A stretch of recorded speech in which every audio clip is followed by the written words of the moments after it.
¿Una buena dieta realmente cura el autismo? ¿Hay actualmente terapias realmente efectivas? ¿Qué pasa con el sueño de las personas que están dentro del espectro? ¿Cómo le explicamos a unos hermanitos que ha llegado un nuevo integrante de la familia que se comporta distinto? Son muchas las preguntas y en algunas oportunidades no hay respuestas. Es por eso que en el marco del aniversario de Azul Podcast, un espacio que está dedicado para orientar sobre el tema, logramos conversar con varios especialistas y esto fue lo que nos dijeron. Vamos a empezar con la doctora Alejandra. Aquí estamos. Con la licenciada Miriam Núñez, hablando un poquito, ¿verdad?, sobre el tema. Y en primer lugar queremos saber cuáles son esas señales tempranas que los padres tienen que tener en cuenta. ¿Cuáles son esas banderas rojas que tú tienes que decir, oye, aquí pasa algo y debo acudir a un especialista? Bienvenida nuevamente. Gracias. Primero, buenos días. Para mí un honor enorme repetir la invitación a acompañar a los chicos de Azul Podcast. Esa primera pregunta, ¿de qué deben tener en cuenta los padres o qué pueden ir observando para identificar si es necesario acudir a una evaluación del desarrollo? Que creo que es el primer paso antes de obtener un diagnóstico. El trastorno del espectro autista se caracteriza por deficiencias importantes en 3 áreas del desarrollo. Una de ellas muy asociada al aspecto social, es decir, que en edades muy tempranas lo que está relacionado al lenguaje, no exclusivamente al habla, sino al lenguaje, el contacto visual, la sonrisa social, la forma como un niño responde a la interacción primaria entre sus cuidadores, los padres y él, definitivamente es una de esas alertas que nosotros constantemente vemos en consulta. Un niño que regularmente tiene una expresión facial un poco rígida, le cuesta responder cuando hay una interacción por parte de alguien, un familiar cercano que se acerca, le hace gracia. Es un hito importante que cada vez más concientizamos a papá y a mamá en que deben estar alerta a la sonrisa, el contacto visual, la intención comunicativa y el balbuceo del niño cuando se espera que comience a producir sonidos. Eso es previo al desarrollo del lenguaje hablado. Otras características que comúnmente estamos viendo en los últimos años es el desarrollo de la alimentación complementaria, donde vemos niños, yo sé que el doctor Rijo va a conversar un poquito sobre eso, que resultan ser selectivos a la exposición de ciertos alimentos, ya sea por una textura, por un rechazo al sabor, al color, y eso también es un indicador importante para comenzar a hablar con el pediatra. Hemos iniciado la alimentación y este niño rechaza o no tolera cierta presentación de los alimentos. También vemos muy común la forma como los niños comienzan a jugar. Sabemos que el juego es un medio de expresión social y los niños regularmente comienzan en casa a jugar con sus cuidadores principales, ya sea papá, mamá o niñera, nana. Cuando vemos que el tipo de juego que hace el niño es un juego muy estereotipado, una palabra un poquito difícil de entender, pero es un juego poco convencional, poco funcional, es decir, un carrito en vez de arrastrarlo, pues el niño disfruta más organizarlo o ver las rueditas en movimiento. Esas también son características muy típicas de un trastorno del desarrollo en general. Eso regularmente se observa en las primeras etapas de la vida, es decir, antes de que el niño cumpla incluso el primer año, y cada vez más nosotros hacemos conciencia de que ante una preocupación acudir a un especialista en el desarrollo. Eso es lo más importante. ¿Qué tan importante es la detección temprana? Es fundamental. Definitivamente, mientras más temprano acudimos a recibir un diagnóstico o a recibir por lo menos un proceso de evaluación, que evidentemente no siempre podemos tener un diagnóstico en el primer año de vida. A veces va a depender mucho de la sintomatología de este niño, cómo se manifieste. Pero evidentemente, mientras más temprano, mejor pronóstico de avance vamos a tener. Dentro de lo que conocemos, científicamente hablando del autismo, sabemos que hay casos, un porcentaje, se habla de un 10% aproximadamente, de niños que pueden hacer una regresión importante en una etapa de su desarrollo. Pero definitivamente, a pesar de estas estadísticas, mientras más temprano hacemos intervención directa con el paciente, acompañamiento de la familia, intervención con la red académica o escolar, es decir, el sistema donde este niño va a estar introducido, pues el pronóstico de avance va a ser muchísimo mejor. Doctora, usted es especialista en la terapia ABA. ¿De Sí. qué se trata la terapia ABA y cómo puede ayudar a los niños dentro del espectro? Creo que una pregunta que asocio en automático con Charmín, porque ha sido uno de los temas más controversiales, hablar sobre la terapia ABA. La terapia ABA es un tipo de intervención que comúnmente utilizamos para niños dentro del espectro.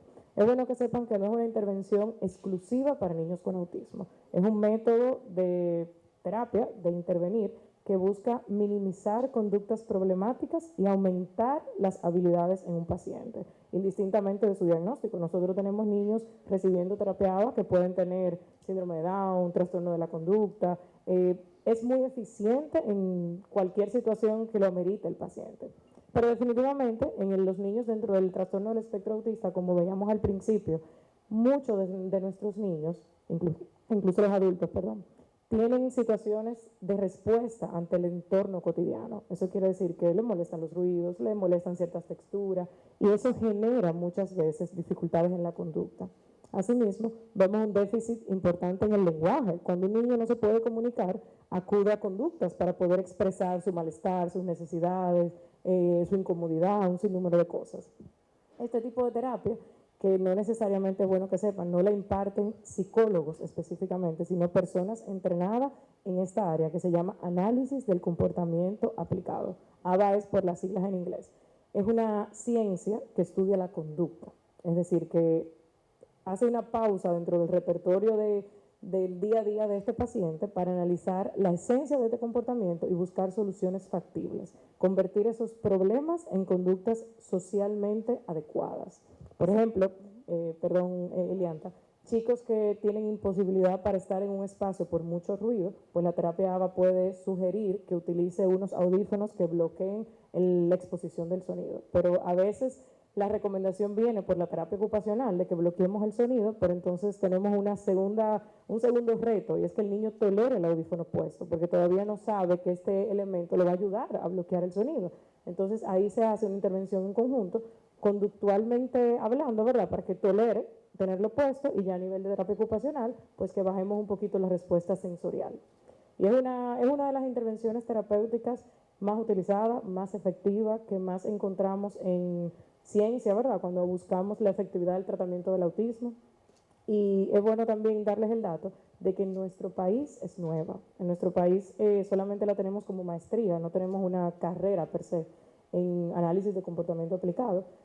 Apenas llevamos 2 promociones en una universidad privada, la primera de ellas con una colaboración internacional donde se formaron los primeros analistas del comportamiento aquí en República Dominicana, y actualmente entonces estamos en un grupo mixto donde los que fuimos parte de la primera promoción pues todavía colaboramos con la formación en desarrollo.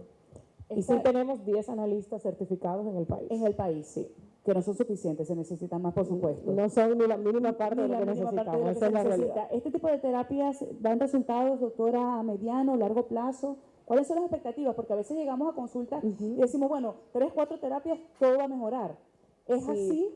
Mira, buenísima pregunta. La verdad es que con todos los trastornos del desarrollo y con todos los síntomas, hay un factor impredecible que los profesionales no podemos controlar. Es decir, que el factor tiempo, no siempre podemos dar una respuesta tan inmediata como quisiéramos para calmar un poquito, ¿verdad?, las necesidades inmediatas y la ansiedad de los papás. Sin embargo, en terapia ABA, por la intensidad y las horas que promueve, suele verse el resultado bastante rápido en lo que se necesita para el provecho de un niño. Y una de las dimensiones que tiene este tipo de intervención es que siempre prioriza las conductas que el niño necesita para poder estar escolarizado o en un entorno familiar. Primero se trabaja eso y ya luego entonces vamos asumiendo otros objetivos. Pero definitivamente el factor tiempo depende de muchas cosas, incluyendo, me imagino que la doctora Iches lo va a tocar, el compromiso de los padres y la salud mental que tienen en ese momento los cuidadores principales para cooperar y colaborar. Porque definitivamente de la familia depende a veces mucho más que del mismo profesional. Totalmente. Al final la terapia debería ser para todos y cada uno de los miembros de la familia. Doctora, hay 2 herramientas, la A2 y la ADR. Sí. ¿Qué tan importantes son? Mira, son el A2-2, que es un término muy utilizado dentro de la comunidad para diagnosticar el autismo, al igual que el ADIR-R. Son 2 instrumentos de evaluación, son 2 pruebas psicométricas que tienen bastante efectividad en el tiempo, desde que han sido traducidas al español, desde que fueron adaptadas a población latina, pues sus casas matrices, ¿verdad?, quienes la crearon, se han preocupado por mantener altos estándares de sensibilidad ante el diagnóstico de autismo, bastante utilizadas y requieren de una acreditación específica para que un psicólogo pueda aplicarlas como uno de los instrumentos de evaluación. Sin embargo, validísimo aclarar aquí que el diagnóstico de autismo no viene dado por estas pruebas en específico, viene dado por un proceso de evaluación completo donde regularmente se van a incluir ellas, pero es un diagnóstico clínico, es un diagnóstico que depende de quien lo esté ¿verdad?, evaluando o quien se esté sensibilizando con el caso. Adicional a eso, estos instrumentos tienen también su oportunidad de dar falso positivo, como cualquier otra prueba, pero al final el profesional que esté administrando, dependiendo la interpretación que hace de todo el proceso de evaluación, pues puede perfectamente llegar a un diagnóstico. O sea que son dos pruebas muy buenas de utilizar, que requieren una acreditación específica y que nos ayudan a limpiar un poco lo que clínicamente estamos viendo para centrarnos en los síntomas del autismo. Vamos entonces a darle la palabra al doctor Pedro Rijo, que nos va a hablar justamente de la relación entre el autismo y la salud digestiva, que cada vez, mientras más pasa el tiempo, más entendemos la importancia de lo que es la alimentación, no solamente para las personas dentro del espectro autista, sino para todos y cada uno de nosotros. ¿Cómo impactan, doctor, estos trastornos gastrointestinales a los niños dentro del espectro del autismo? Vamos a hacer un cambio mientras tanto. Ahora sí. Agradecer al equipo de Azul Podcast por la invitación, agradecerles a ustedes por estar aquí un miércoles en la mañana, que yo sé que muchos tenían muchas cosas que hacer, pero estamos aquí. Entonces, cuando nosotros hablamos de salud digestiva, en el paciente con autismo se habla de los trastornos del eje intestino-cerebro-microbiota. Cuando vamos a hablar de los trastornos del eje intestino-cerebro, yo casi siempre, antes de iniciar, hago la siguiente pregunta. ¿Quién de ustedes ha estado estresado? Levante la mano. ¿Quién ha tenido ansiedad? Levante la mano. Entonces, ¿quién aquí, cuando ha tenido estrés o ansiedad, le ha dado cólicos, dolor de barriga, diarrea, náuseas, una sensación de una pena en el estómago, como una molestia? A todos. ¿Por qué es esto? Nosotros tenemos unas fibras nerviosas que van desde nuestro cerebro hasta el intestino, y estas fibras nerviosas van a llevar neurotransmisores. Esos neurotransmisores, cuando llegan al intestino, van a producir inflamación. Esta inflamación va a producir los síntomas que estamos describiendo ahora. ¿Por qué? Porque el intestino se va a irritar completamente. En el paciente con autismo, el eje intestino-cerebro ya está alterado. ¿Por qué? Porque estos pacientes van a tener una microbiota disbiótica. La microbiota es lo que antes se conocía como flora intestinal. Los parásitos, los gérmenes que nosotros tenemos en el intestino, van a estar completamente desubicados, descontrolados. Todos nosotros tenemos el intestino lleno de parásitos, y eso es normal. Ahora, cuando esto se descontrola es que produce un daño. Entonces, esto va a llevar a que el niño con autismo tenga algo que nosotros conocemos como permeabilidad intestinal. Las células del intestino deben de estar completamente pegadas. Entonces, en el paciente con autismo, estas células van a aparecer como si fuese un colador. Cuando ustedes van a colar algo, ustedes se fijan que se queda, por ejemplo, encima de los sólidos y el líquido pasa.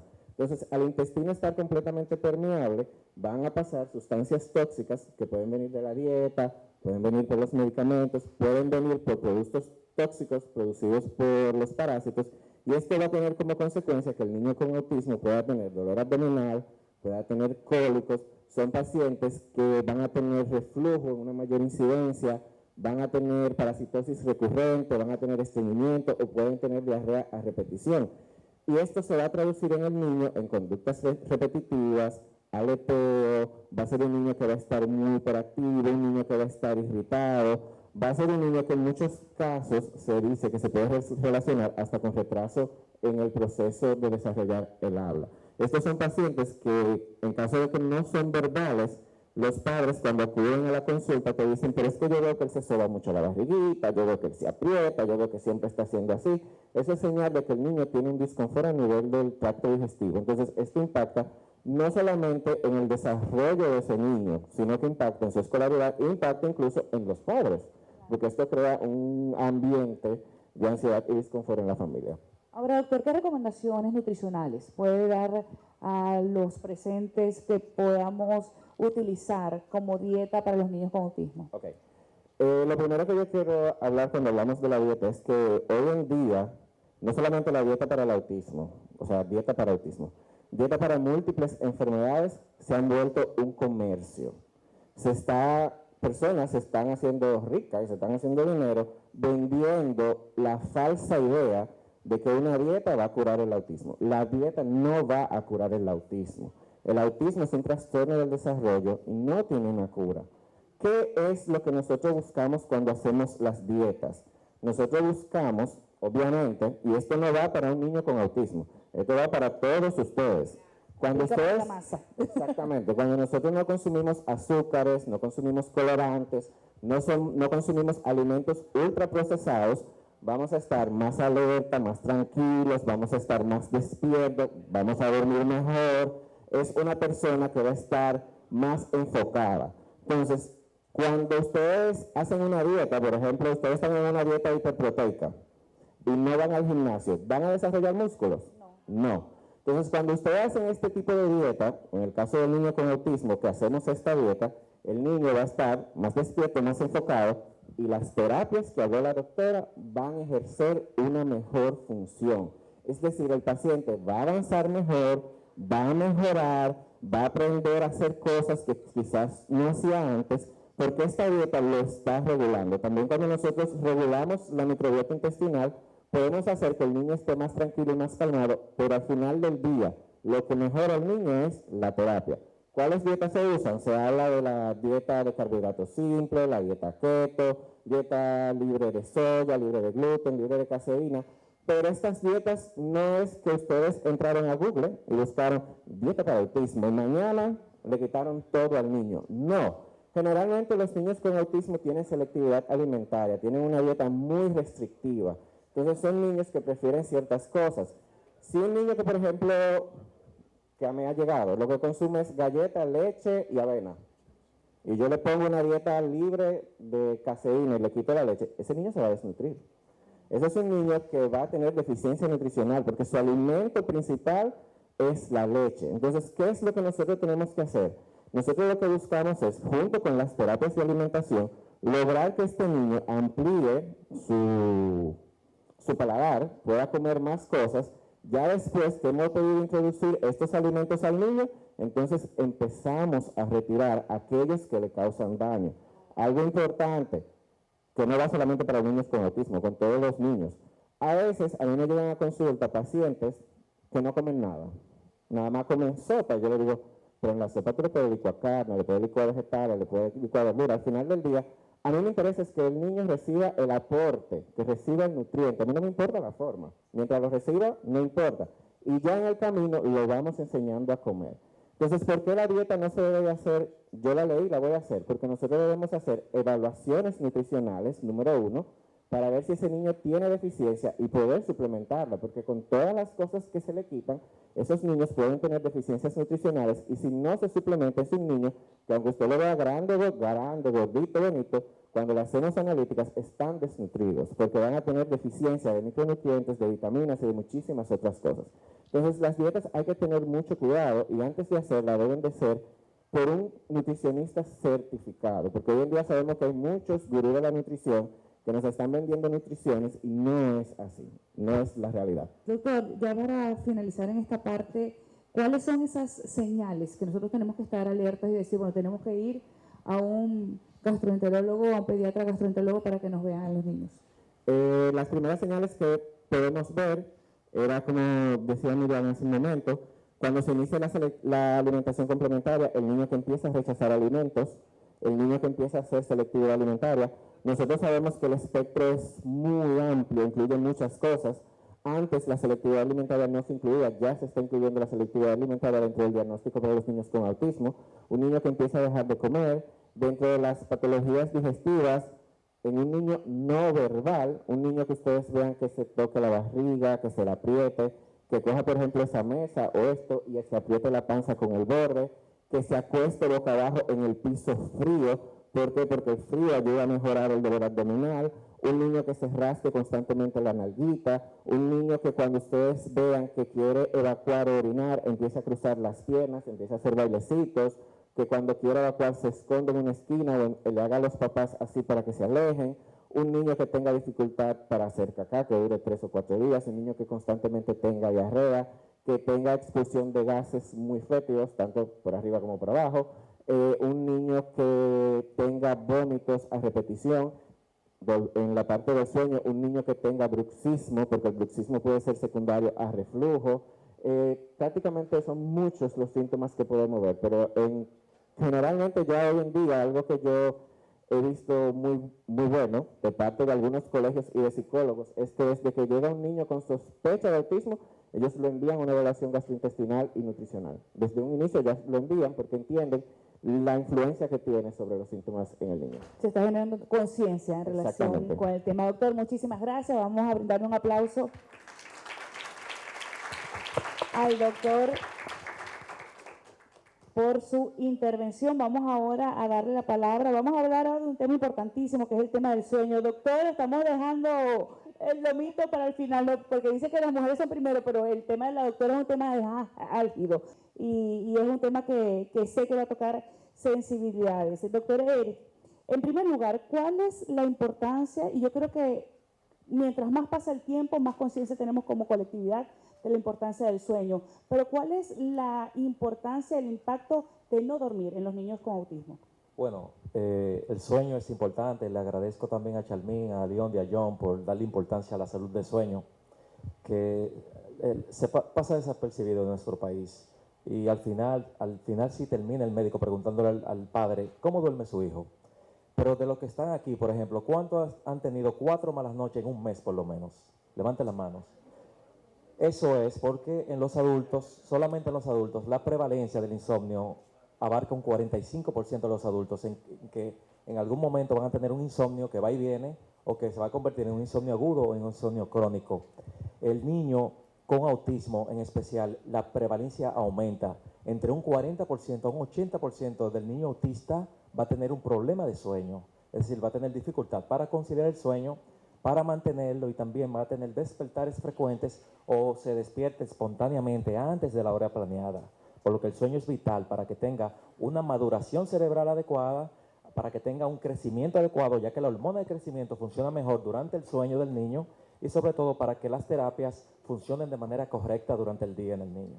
Doctor, ¿por qué ocurre esto en los niños autistas y cómo esto impacta el comportamiento y la conducta de los niños? Bueno, la etiología, ¿de dónde viene? ¿Por qué mi niño va a tener problemas de sueño? Viene por la sensibilidad sensorial primero, por la producción disminuida de la hormona de sueño melatonina y sobre todo por una desincronización del ritmo circadiano, que es lo que regula lo que es día y noche en mi cerebro. ¿Qué tipo de trastornos de sueño se pueden presentar en los niños con autismo, doctor? Mayormente cuando van a la clínica del sueño, yo soy un médico somnólogo que trabajo detrás. Yo soy el que realiza los estudios del sueño y sobre todo el reporte y las recomendaciones para el médico que envía al niño. Los más frecuentes en nuestro país y a nivel mundial es primero la apnea obstructiva del sueño, que es pausas respiratorias que el niño tiene durante la noche. El signo número 1 es ronquido y también se presenta el bruxismo nocturno, como mencionó el doctor, mastican durante la noche. También presentan movimientos de piernas durante la noche, síndrome de movimiento periódico de piernas. Y todos estos trastornos, existen más de 40 trastornos del sueño y cada uno de ellos va a provocar microdespertar, es decir, fragmentación de la continuidad del sueño, por lo que me va a impedir una relajación, una reparación, que es lo que debe de ocurrir durante el sueño. Por eso en esa figura que ven aquí, se monitorean las ondas cerebrales del paciente, del niño, para ver las fases del sueño del paciente y sobre todo determinar cómo es la arquitectura del sueño del paciente. Se monitorea desde la respiración, el esfuerzo respiratorio torácico y abdominal para diagnosticar un tipo de apnea del sueño que son mixtas o centrales. Se monitorea también la frecuencia cardíaca, el oxígeno, los movimientos de los pies, video y audio. Con solo este estudio se puede diagnosticar uno de los más de 40 trastornos del sueño. Ahora, ¿cómo se relaciona esta ausencia de sueño con cuadros, por ejemplo, como de ansiedad, de estrés en los niños con autismo? Mira, cuando no tienen un buen descanso y sobre todo cuando se presenta una comorbilidad médica acompañante como la epilepsia, como por ejemplo la hiperactividad, este niño no va a tener un desenvolvimiento normal, y ahí entra el nivel cognitivo del niño debido al poco descanso que tiene durante la noche. Y sobre todo, el deseo de descansar durante el día. Y aquí es que cometen un error los padres, y lo dejan descansar mucho tiempo durante el día, o el lugar donde me lo cuidan, donde me lo atienden, lo dejan descansar mucho tiempo durante el día. Y esto equivale a que 30 minutos de sueño durante el día me quita 1 hora de sueño en la noche. Wow. Por lo que hay que tener precaución de los cuidadores durante el día. Ahora, ¿esto afecta también la falta de sueño, las terapias deben aplicarse a estos niños? Significativamente afecta, porque si el niño no descansa, no va a tener una mejor reparación, no va a tener un nivel cognitivo adecuado, no va a entender bien lo que ocurre durante el día, no va a haber una maduración correcta del cerebro, que es el gol del descanso. ¿Qué recomendaciones podemos dar entonces, doctor? La primera recomendación es a los padres. El niño, luego de los 3 meses de nacimiento, ya el cerebro tiene la maduración exacta para que el sistema del reloj interno biológico ya sepa lo que es día y noche. Pero el niño sigue los pasos de los padres, es decir, se trabaja mucho en la terapia cognitivo-conductual en insomnio en los padres, que es la higiene, los hábitos que los padres tienen. El niño sigue esos hábitos. Si yo me voy siempre a la misma hora a la cama, me despierto a la misma hora, el niño sigue esos patrones. Si yo apago todas las luces, que es lo debido para que la hormona del sueño se produzca de manera normal, disminuyo las luces en mi casa, utilizo luces tenues cálidas de lámparas amarillas, evito las pantallas 1 hora antes de ir a la cama, o lo expongo también a la luz natural en la mañana. Eso ayuda mucho a que tenga un mejor sueño el niño. Ya para finalizar, doctor, ¿qué consecuencias puede traer esto a largo plazo, la ausencia de sueño en nuestros niños? Para finalizar, doctor, ¿qué consecuencias puede traer esto a largo plazo, la ausencia de sueño en nuestros niños? Las consecuencias son, el niño puede durar 3 días sin comer, 3 días sin tomar agua, pero no 3 días sin dormir. Un niño puede morir. Lo primero que se afecta son los órganos dianos, como el corazón, el cerebro, inflamación de los vasos capilares pequeños, y puede tener un infarto. Wow. Así que es muy importante que tomemos Es todas las medidas. Creo que dijo una palabra importante y clave, la higiene. Así es. La higiene del sueño. La higiene del sueño, los hábitos del sueño del paciente. Así es. Aquí en la imagen es la terapia de presión de aire positiva para los niños con apnea obstructiva del sueño, que es lo más frecuente que vemos en la clínica. Y se relaciona a una hipertrofia de las amígdalas y de las adenoides. Existen padres, la mayoría no quieren operar a los niños tan pequeños y deciden irse por este tratamiento. Simplemente el niño utiliza una mascarilla que le envía un airecito no invasivo que le mantiene la vía aérea permeable para que pueda tener un buen descanso y sobre todo una oxigenación normal y mi corazoncito no se afecte durante la noche. Bien, vamos a darle un aplauso al doctor Alcántara por esta interesantísima intervención. Doctora Hitchens, llegó su turno para tratar, yo sé que son temas muy sensibles porque cuando nos vemos al frente de ese ser, que hay un diagnóstico, que te dicen tu niño está dentro del espectro autista, inmediatamente se produce un duelo porque es una información que no estamos preparados, nadie entiende qué le va a ocurrir hasta que pasa. ¿Cómo se vive el duelo y cómo procesar esta primera fase? Lo primero es que yo estaba mirando la distribución de nosotros, los 4, y pusieron de aquel lado el bando de los buenos y de este lado el bando de los malos, porque son las cosas que nadie quiere que le toque.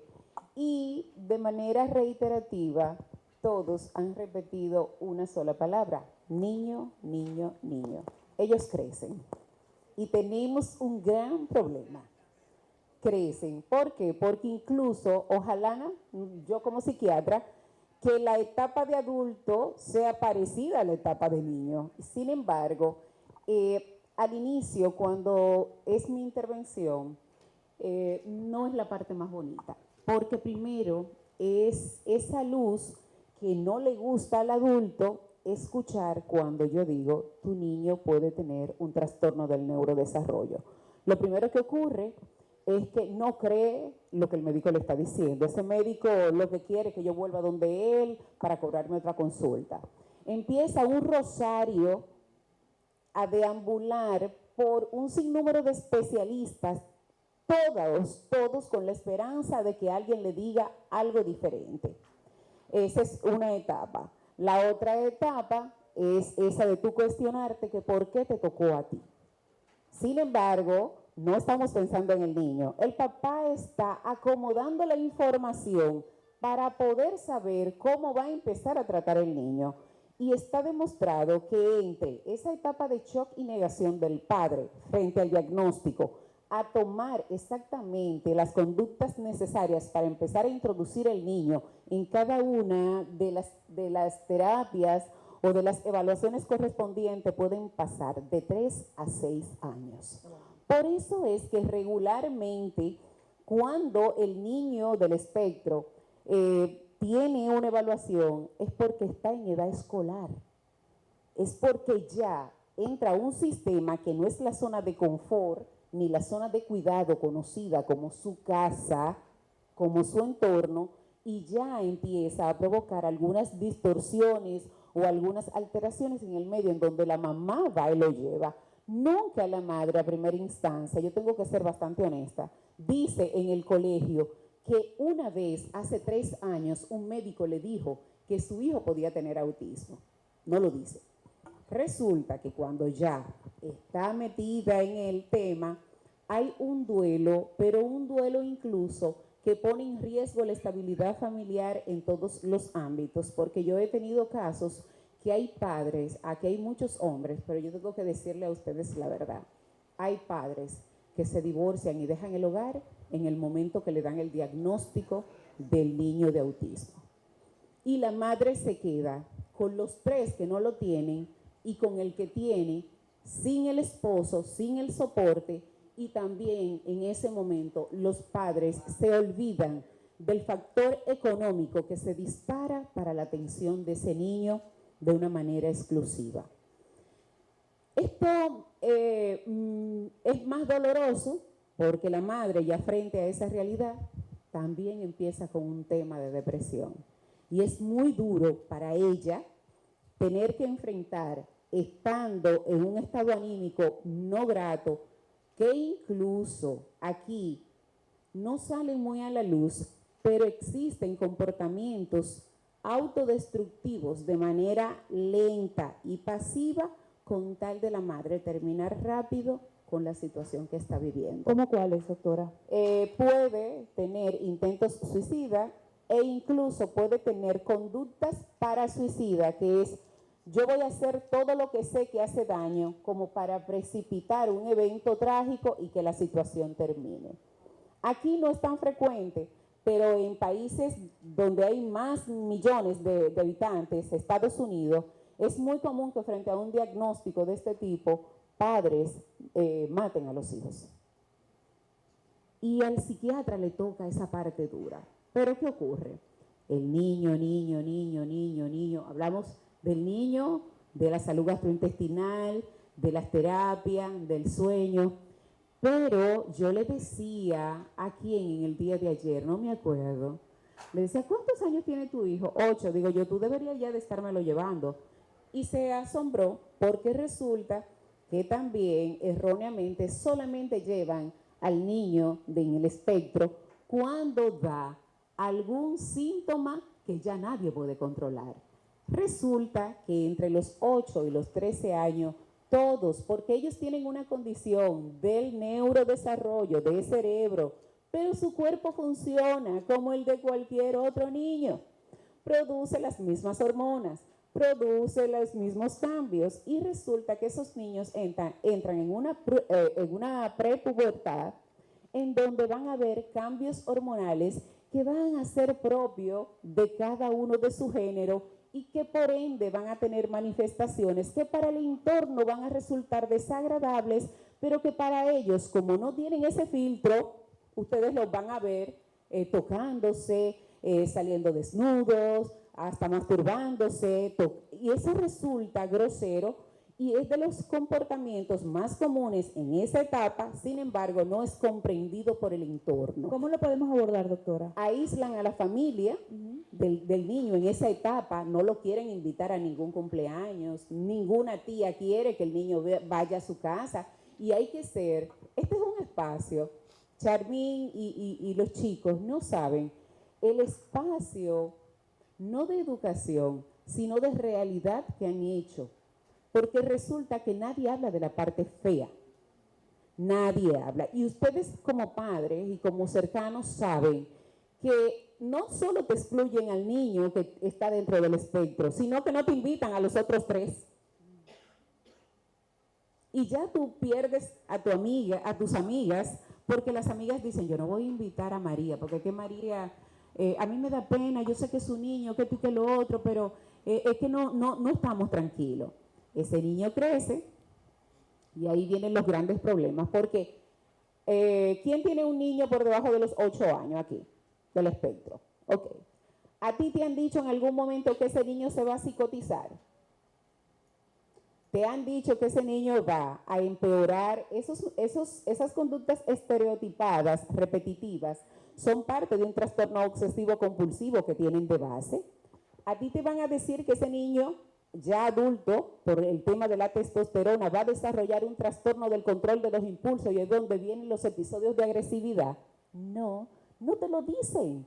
Y cuando ese muchacho está creciendo, que destruye todo frente a una reacción de frustración, a un dolor, porque si no es verbal, a un dolor y es la forma de manifestarse, o porque tiene 3 días que no duerme, a nadie se lo dicen y lo único que dice es llévenlo donde el psiquiatra. Cuando los llevan al psiquiatra, yo siempre le digo, ahora fue que te mandaron, pero no lo digo como un reproche, sino como un punto de referencia para yo saber desde hace qué tiempo ese niño meritaba la atención, desde cuánto.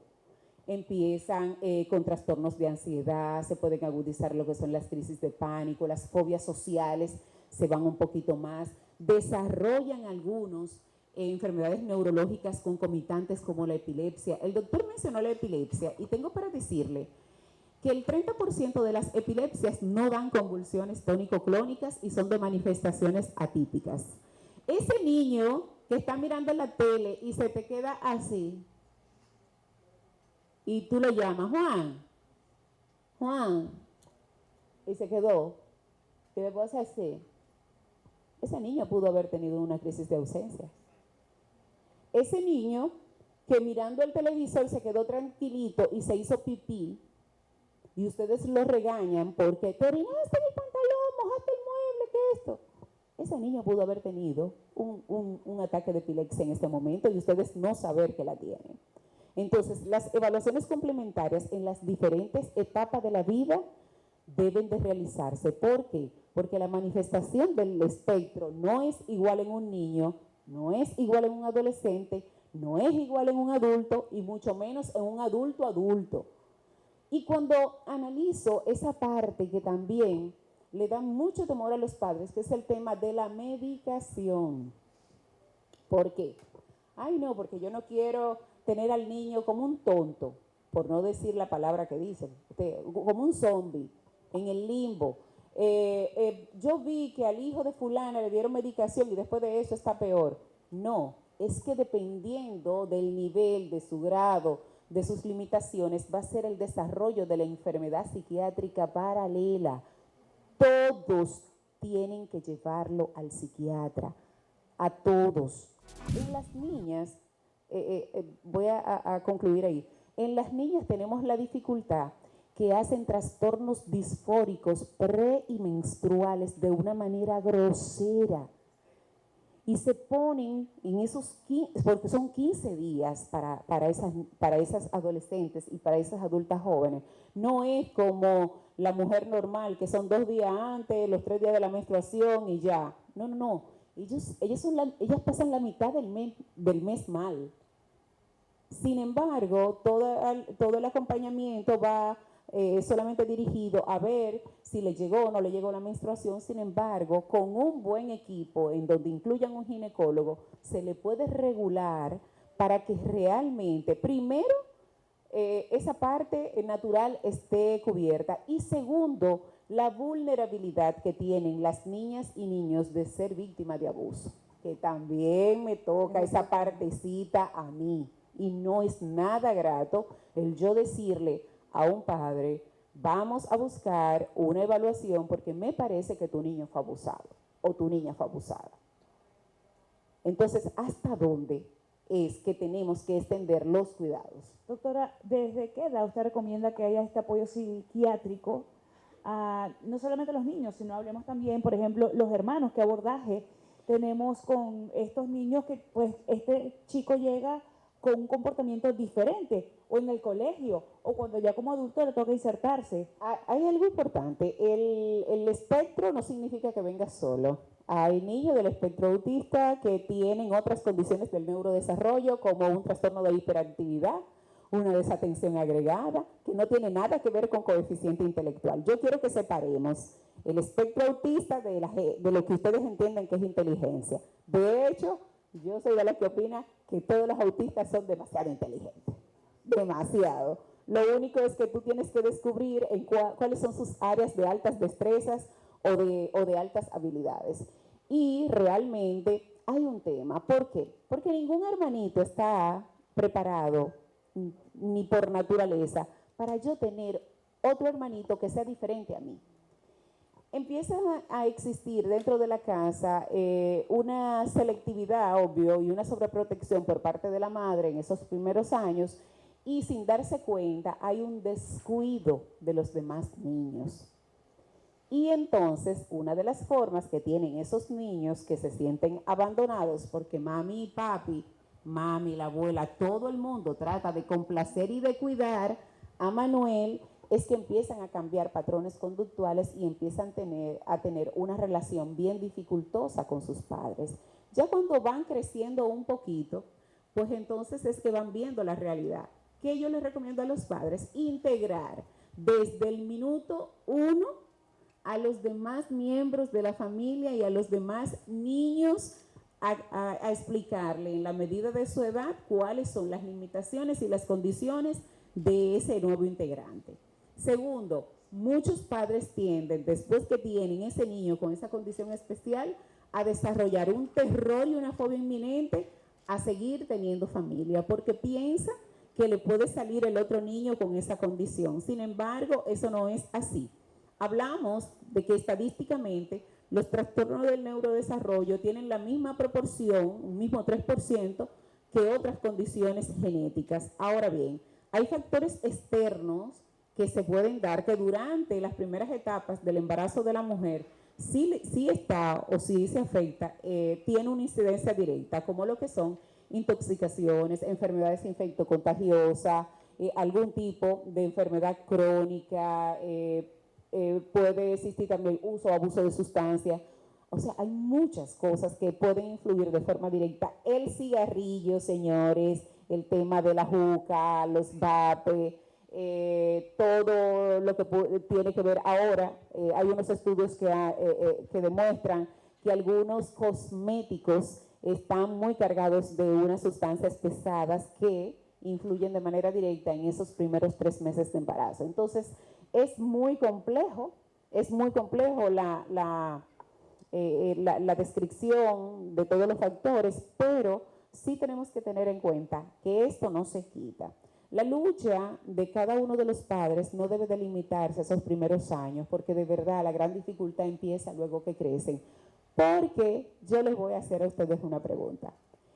El temor de cada padre que tiene un niño en este espectro, ¿ustedes saben cuál es? El día que yo me vaya a morir.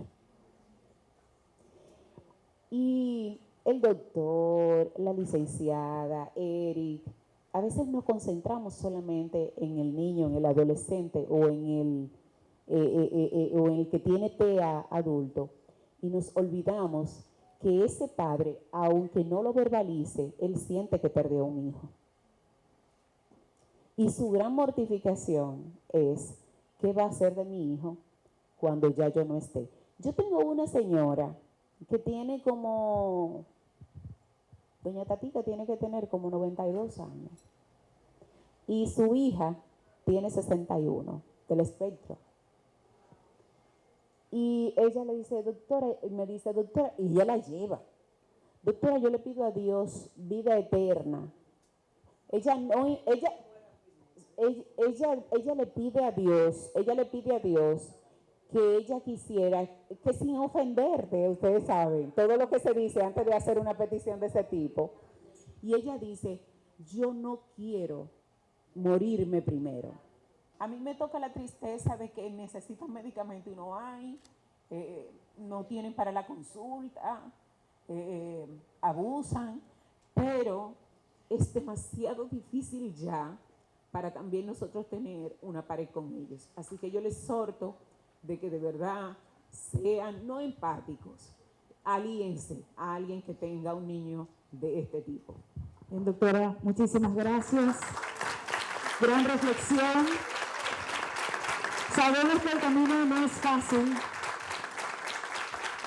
Si estamos aquí es porque sabemos que está lleno de desafíos, pero estoy convencida que con personas como ustedes, que están hoy aquí, que dijeron presente para esta actividad, como nuestros Charmín, como John, como Yondi, como todas las personas de la vida pública que se han hecho presentes, las organizaciones que están aquí, que no se cansan, que yo creo que ese es el gran mensaje, no cansarnos, porque ahora esto viene con estos impulsos, nuevas alternativas. Yo quiero hacer un llamado a la esperanza, porque el camino es muy duro. Enfrentarlo además, no solamente como especialista, sino lo que vive cada uno dentro de su casa, solamente ese corazón sabe lo que pasa. Es por eso que hoy queremos decirle a todos ustedes que no están solos, que nosotros estamos aquí, que los muchachos nos trajeron, que hay un contingente de gente y la intención es esa, sumar cada vez a más personas que se alíen para que este camino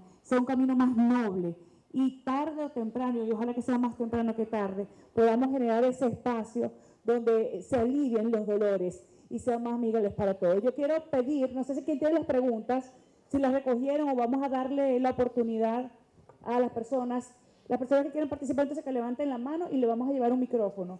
Por allá, la señora de lentes. Ya vamos. Por 1, 2, allá 3, 4, la señora. Allá atrás. Ajá, primero. Por favor, se identifica con su nombre. No, la señora, disculpe, la señora va primero. No se preocupe que ya vamos, todos van a intervenir. Buenos días, de verdad un honor estar aquí hoy. Excelente la exposición de cada uno de los profesionales en el panel. Mi nombre es Esperanza Benítez, madre de un joven de 20 años en el espectro y directora de la Fundación Una Nueva Esperanza UNE. Tengo dos interrogantes, aprovechando sobre todo aquí la presencia de algunos legisladores. La primera pregunta va orientada al proceso diagnóstico, que todos sabemos debe ser diferencial. Si bien es cierto que no hay ninguna prueba, análisis, estudio de imagen que te digan eso es autismo, no es menos cierto que debe agotarse un proceso multidisciplinar, ¿verdad? Sin embargo, veo muchos casos cuyo diagnóstico está sustentado únicamente en un informe psicológico con las baterías de pruebas que se aplican. Entonces, en ese sentido, ¿qué entienden ustedes que pudiera hacer las autoridades de salud? A lo mejor la probabilidad de establecer algo así como una ruta crítica diagnóstica para que las familias sepan qué pasos debe ir dando. Y la segunda pregunta va orientada en función tanto de la ley 513 y de la reciente ley aprobada de autismo. Ambas leyes dejan, digamos, de lado el autismo regresivo. ¿En qué sentido? En que estas leyes establecen que el sistema de salud debe tener control estadístico de datos, de prevalencia de diagnóstico, ¿verdad? Sin embargo, establece 3 criterios: nacimientos de alto riesgo, discapacidad al momento del nacimiento o discapacidad provocada por accidentes de tránsito, por cualquier accidente. Sin embargo, el autismo regresivo no encaja dentro de ninguna de esas 3. Entonces, como profesionales, ¿qué ustedes entienden que se puede hacer para lograr realmente tener estadísticas fehacientes de la prevalencia de autismo y que las autoridades, los legisladores, pues sobre esa base puedan hacer su rol de fiscalización? ¿Quién? Bueno, Doctora. te voy a responder, te voy a decir dos ítems de esa pregunta. Lo primero es que tanto el autismo como la ley de salud mental tuvieron que hacerla aparte porque nosotros no cabíamos en ninguna de los estamentos de discapacidad y de leyes específicas. Y por eso incluso salud mental es la única especialidad que tiene una ley que no se cumple, pero tenemos la ley. Igual que ustedes, una ley recién erogada, pero que tampoco se ha podido llegar a ejecutar. Y eso es para que te quede claro. Y segundo, tampoco tenemos dentro de lo que son las políticas públicas de salud pública y distribución de lo que son los recursos para poblaciones especiales, tampoco tenemos presupuesto. Entonces, no nos ven, estamos invisibles. ¿Dónde está el gran detalle? Que el Consejo Nacional de Discapacidad, por ley, que esa sí está incluida, reconocida y con un presupuesto específico, solamente contempla o tiene su atención en aquellas personas con discapacidades motoras, auditivas, verbales y, bueno, estas. Pero no está salud mental. No está salud mental y en salud mental entran todos los trastornos del neurodesarrollo. Se está intentando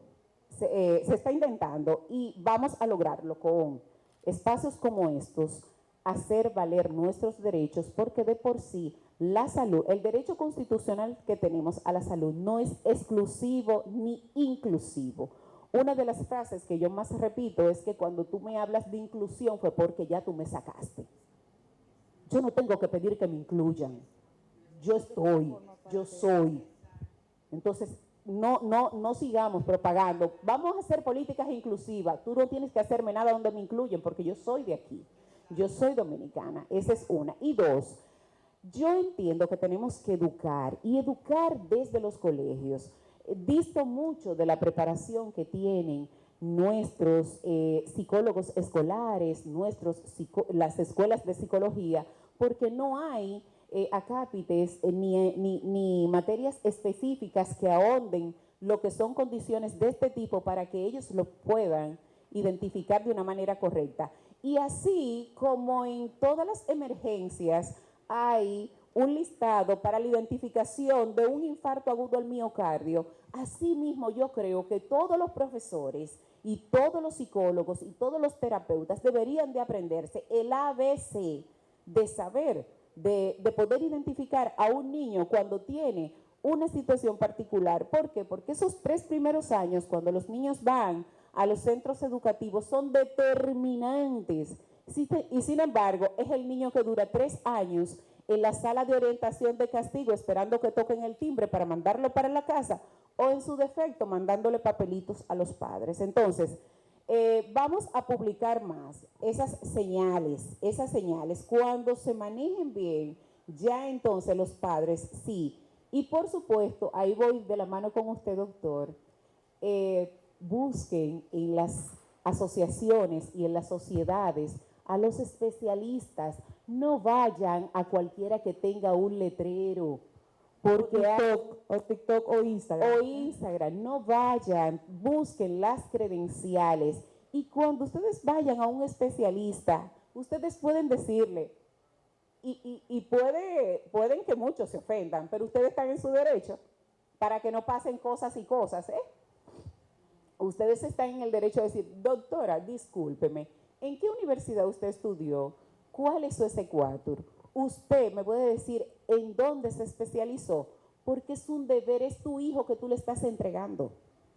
Es ese pedacito de ser que para demás es vulnerable. Entonces tenemos que tener esos cuidados. Vamos a ver, ¿quién tiene el micrófono por acá? El chico de lente fue tiene rato esperando. Vamos a darle el micrófono a él, por favor. Vamos a... Párate para que te den el micrófono. Exacto. Parece irónico que todas las personas están hablando aquí de autismo cuando el que es autista quiere hablar desde hace rato. Vamos a darle un aplauso. Eh, Gracias por estar aquí. ok. Mi nombre es David Coste, soy psicólogo clínico, especialista en audiología. Hay algunas personas aquí que ya me conocen con anterioridad. Fue una persona que empecé a hablar a los 5 años y debo decir varias cosas. En primer lugar, sí, los autistas crecemos, porque siempre se habla mucho de niño, pero nosotros crecemos, tenemos varias dificultades ya cuando somos adultos, principalmente para insertarnos en el mercado laboral. Lo digo sin ningún tipo de tapujo. La familia de nosotros, y digo nosotros porque en sentido general se crea un ambiente de sobreprotección, tiende a poner una burbuja lo suficientemente grande como para que uno no pueda salir y uno se mantenga ahí en un lugar de confort. Pero lo mejor que puede hacer la familia por nosotros es venir y simplemente decir, mira, tú eres bueno en esto, enfócate en esto, dale para adelante con esto, porque de lo contrario, perdonen que lo diga así, vamos a vivir constantemente viviendo de nuestro entorno, viviendo de nuestros padres, viviendo de nuestros familiares, cuando somos personas realmente útiles. Hay personas que, un ejemplo, desean entrar a la milicia, pero lamentablemente es autista, no le van a permitir entrar a la milicia. No, son cosas que no lo dicen, pero se dan las situaciones. Entonces, se presentan estas situaciones y realmente, y duele decirlo, como usted estaba mencionando anteriormente, los padres no son para siempre. No son para siempre para nada. Entonces, quiero que tengan esto en mente. Realmente, la vida de una persona autista es una vida igual que cualquier otra persona que está aquí. Realmente. Entonces,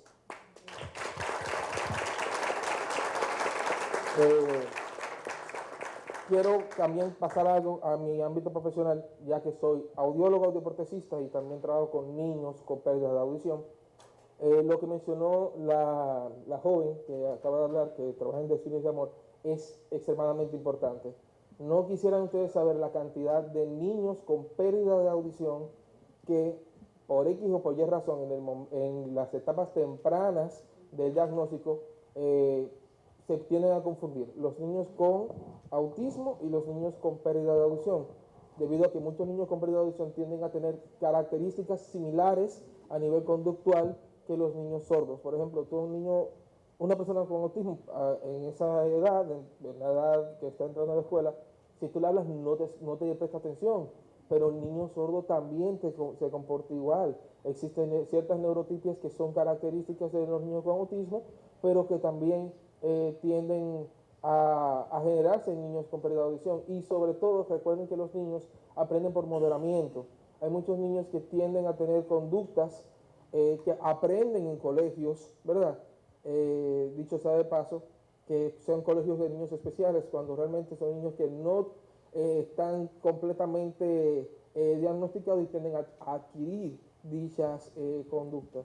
Para mí, como profesional, como persona con autismo, para mí este marco que se ha generado no solamente es un honor, sino también es una voz potente, fuerte, para que nosotros seamos visibles frente a la sociedad. Porque como usted dijo, nosotros no necesitamos ser incluidos, ya nosotros estamos.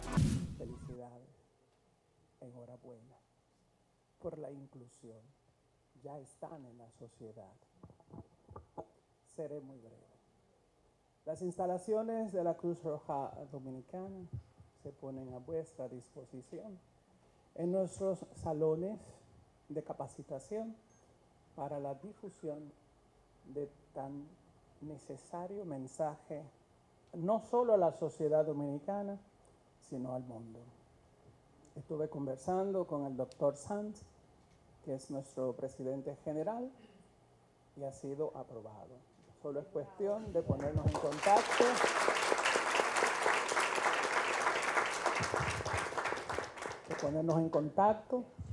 Porque yo creo en las soluciones. Si estamos aquí y estamos difundiendo este mensaje de conciencia, debemos ir a la introspección y entender que como seres humanos, Dios nos ha dotado de valores, de dones, y cuando mis dones, mis capacidades son puestas a disposición de los demás, del prójimo, entonces yo puedo decir, creo en Dios porque amo a la humanidad. Gracias. Esta es la última intervención que tenemos de padres. Hola, ¿qué tal? Felicidades a todos, excelentes sus intervenciones. Yo soy Rafael, el padre de Diego. Diego, levántate para que te conozcan.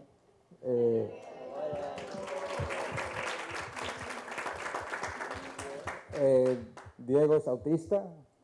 ¿Diego, qué tú eres? Autista. Okay. Y sí, ellos crecen. Ya Diego es mayor de edad. Y bueno, el diagnóstico de Diego llegó bastante tarde, aunque ya desde pequeño habíamos identificado mucha diferencia.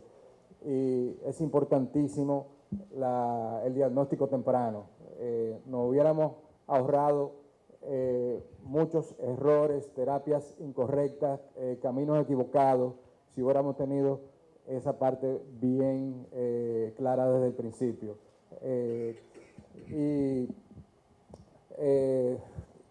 Diego perdió a su mamá. Sí,